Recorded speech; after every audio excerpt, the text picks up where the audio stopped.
Assalamualaikum warahmatullahi wabarakatuh. Halo teman-teman semua, kami di sini ingin mempresentasikan dengan topik web 1.0, 2.0, 3.0. Kami dari kelompok 4. Tugas ini diampu oleh dosen Hari Heri, dosen Heri Nurdianto dengan mata kuliah transformasi digital.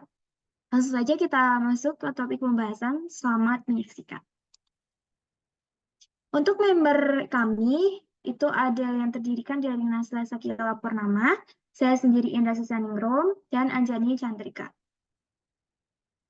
Sebelum memasuki topik pembahasan pada hari ini atau kali ini, kami akan memberikan video pengantar sebagaimana kita akan membahas itu bagaimana cara internet bekerja di sumber Kok Bisa.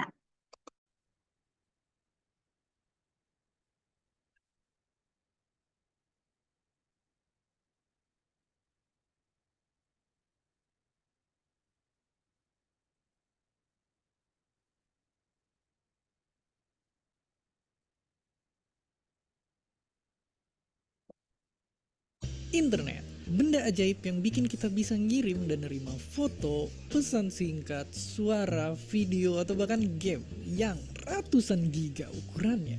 Tapi meskipun dipakai tiap hari, mungkin sampai sekarang kita masih belum tahu gimana semua hal tadi itu bisa nyampe di gadget kita.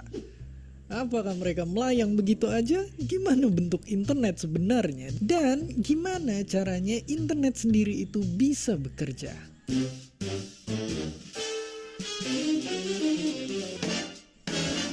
Simpelnya banget, internet itu adalah jaringan komputer-komputer di dunia yang tersambung pakai kabel.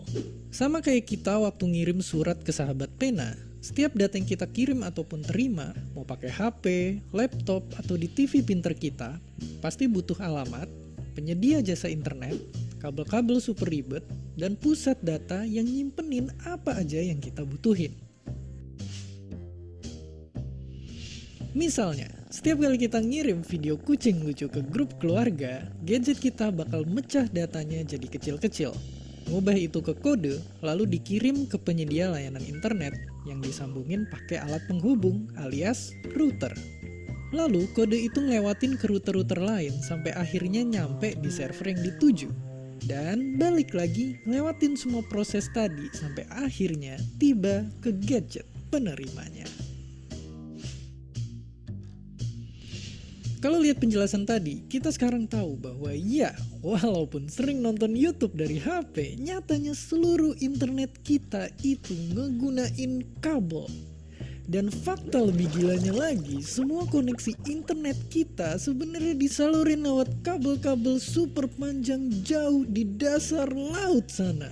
Ya, kabel fiber optik inilah yang ngehubungin kita dengan pusat segala data yang ada di internet. Dan bisa dibilang mereka lah yang menyatukan kita semua. Lewat kabel ini kita emang bisa nikmatin banyak hal. Dari mulai download makin cepet, ngirim tugas nggak pakai lama, main game tanpa nge-lag, sampai nonton video tanpa harus mogok di tengah jalan. Tapi lebih jauh lagi, bayangin kalau infrastruktur digital kita makin maju.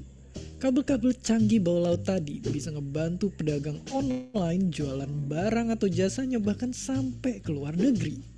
Dan yang paling penting, kita juga bisa mulai ningkatin banyak hal. Dari mulai keamanan digital, layanan kesehatan, teknologi industri, dan tentu aja ngebuka akses pendidikan buat seluruh rakyat Indonesia.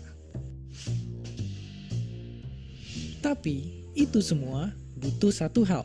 Kerjasama dari banyak pihak yang terlibat di belakangnya. Ada penyedia layanan internet atau ISP yang mastiin kita dapat akses internet lewat infrastruktur digital. Platform teknologi yang jadi tempat segala informasi bisa kita akses. Dan tentu aja pemerintah yang bikin aturan supaya semuanya bisa berjalan lancar. Nggak cuma bikin gedung tinggi dan jalan di mana-mana, negara-negara dunia sekarang berlomba-lomba bikin internet bisa diakses buat seluruh warganya. Di era informasi kayak sekarang, mungkin kecepatan internet bisa jadi cara buat bikin kita makin sejahtera sama-sama. Dan seperti biasa, terima kasih.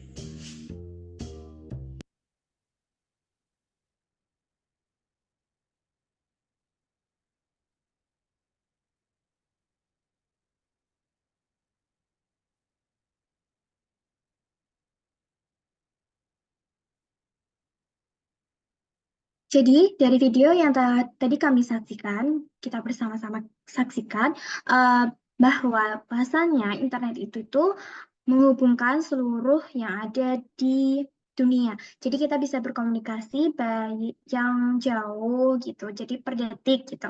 Dan ternyata internet itu tuh memiliki kabel, tapi disalurkannya nanti ada sendiri gitu. Dan itu pakainya kode-kode IT kayak 0 sama 1. Jadi menurut kelompok kita, internet itu adalah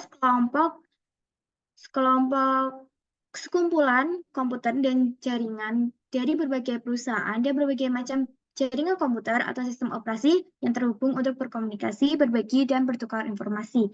Walaupun internet tidak mempunyai resmi kepemilikannya, tetapi ada organisasi atau badan yang mengawasi disebut Internet Society. Untuk cara kerjanya sendiri, itu kalau pribadi dapat menggunakan modem saluran telepon, digital subscriber line, DSL, atau modem kabel yang terhubung ke penyedia layanan internet, ISP, yang tadi sudah disebutkan juga di video. Sedangkan untuk bisnis memiliki jaringan network interface card NIC yang terhubung dengan jaringan lokal area network LAN. Lalu apa sih itu definisi web? Definisi web itu adalah suatu ruangan informasi di mana sumber-sumber daya yang berguna diidentifikasi oleh pengenalan global yang disebut Uniform Research Identifier. Di dalamnya mencakup informasi yang dibutuhkan oleh pengguna. Oleh sebab itu, website bisa berguna sebagai sarana bisnis dan sarana hiburan.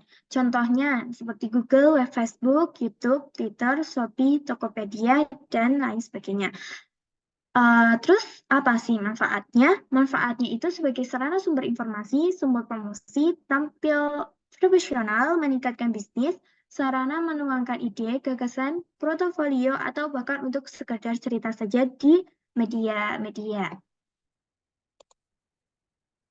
Website itu seiring berjalannya waktu, website dibagi jadi 3 karena dilihat dari kecanggihannya. Nah, yang paling awal ini disebut website titik 01.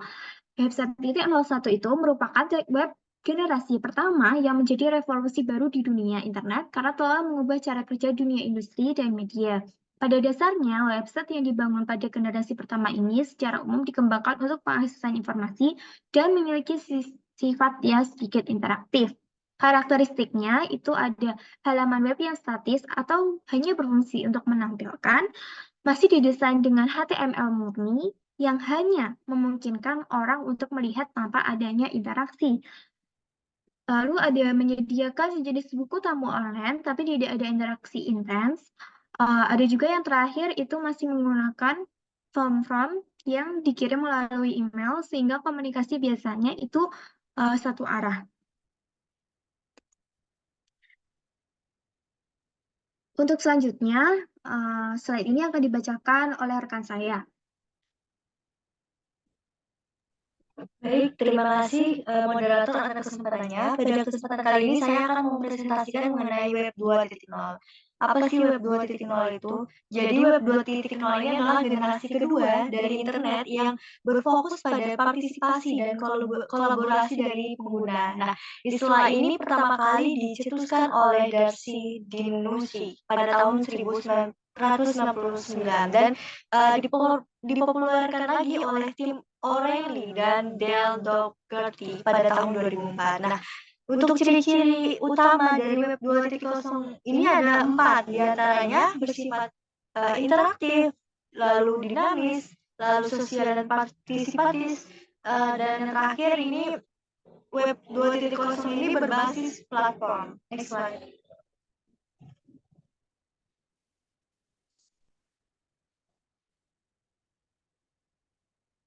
Next slide.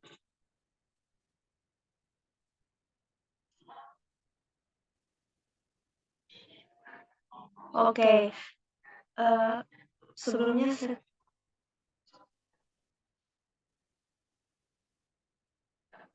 Oke, nah setelah ada web 2.0, ini ada web 3.0. Nah, web 3.0 ini dikenal juga dengan sebutan web semantik atau web of data. Mengapa? Karena konsep perkembangan dan evolusi internet ini merupakan generasi terbaru. Adapun fokus utamanya ini menciptakan pengalaman berinternet yang lebih terhubung, cerdas, dan terstruktur dibandingkan web sebelumnya yaitu web 2.0. Apa sih guna web 3.0 ini?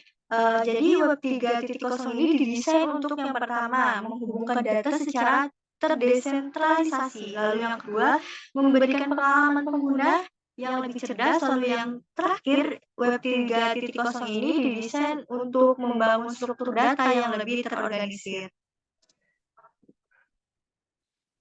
Oke, sekian presentasi dari saya. Saya kembalikan ke moderator.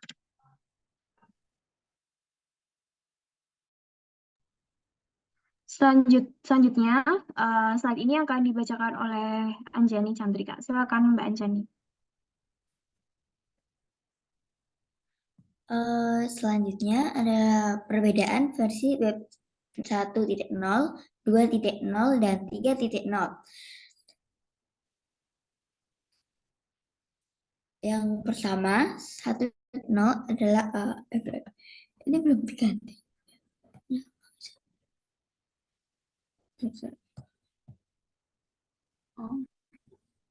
Ulang ya, dari sinyalnya agak itu ya. Dan selanjutnya ada perbedaan versi web 1.0, 2.0, dan 3.0.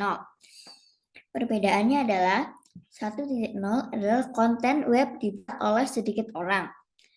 Teknologi yang berbasis HTML, CSS, dan JavaScript sederhana. Lalu kemudian 2.0 itu pengguna dapat membuat dan berbagai konten, serta berinteraksi dengan satu sama lain. Teknologi di dalam 2.0 itu ada AJAX, WebSockets, APLS, dan platform media sosial. Yang terakhir 3.0, data dan aplikasi tidak terpusat pada satu server atau perusahaan, tetapi terdistribusi di suatu jaringan. Dan teknologi yang ada di 3.0 ada blockchain, AI, semantik, web, dan 3 dimensi grafik. Selanjutnya, next.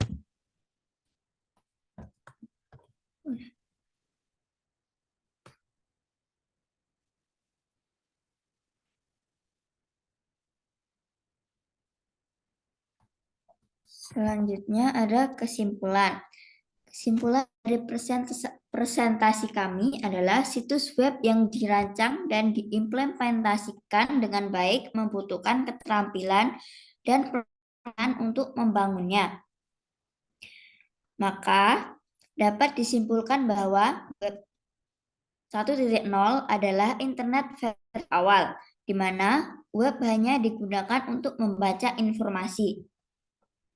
Lalu kemudian web 2.0 membuat internet lebih interaktif dan memungkinkan pengguna untuk berbagi konten dan berinteraksi satu sama lain. Dapat memperluas pengalaman membaca dan memungkinkan pengguna untuk terhubung dengan konten yang berkualitas. Dan yang terakhir, web 3.0 untuk membuat interaktif dan yang terakhir adalah web 3.0. Web 3.0 untuk membuat internet lebih terdesentralisasi, terbuka, dan cerdas. Dengan demikian, dalam penghasilan web sederhana diperlukan proses daur hidup untuk membuat desain halaman menjadi sangat mudah.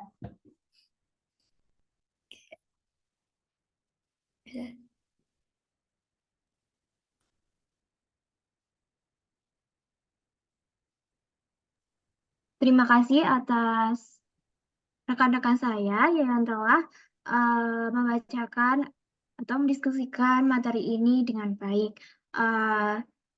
Sampailah kita di slide terakhir, yaitu terima kasih kepada teman-teman sekalian yang telah menyimak sampai akhir. Semoga materi kami yang kami bawakan ini bermanfaat dan sampai jumpa.